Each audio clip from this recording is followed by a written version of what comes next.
So, hi mga day, this is Rian, your content creator at pagyaman Wilson Masbate. So, karon di ay magtabang ta sa atong kuya sa paghakot sa mga hollow blocks. Kay, giayon niya ilang balay. Kay, actually, nagbakal pa nun silang balay din, medyo may sira na, so, iyang giayo din. Siyempre, kay siya naman sa trabaho, to tabangan kay Luoy kaya to kuya day. Siyempre, maluoy kasi mo kuya, uy! Grabe ka day. Pagkabait naman na babaeng ito, no? Sige, push mo lang yan, te. Sige, ang lakas mo naman. Para namang mababali ang buto mo. Grabe. Grabe naman yan. Ay, namahid na sa singot. Kamay pa lang imong gihakot, day. Grabe ka, day. Grabe naman, Jud. Grabe na, gid. No?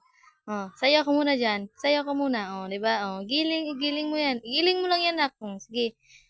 Tayo ka dyan. Sasayawan kita. Sarap.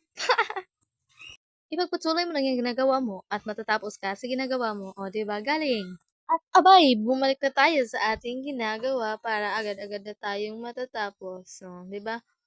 Kumanta ka muna. Ah, 'di ba? Feeling mo naman, be! Sobrang feeling mo. Oh, ayan, sige. Umisa ka pa, umisa ka pa. At this time, this is my kuya. 'Di ba? Kita man siguro mo, no? Siya lang usad nagtrabaho, no? Sige, i-push mo lang yan niya. Oh, ayan na. Mo na iyang gitrabaho sa ilahang kwarto. Actually, kwarto na lang na iyang giubra kay ang kwarto may sira. So, yun lang. Goodbye!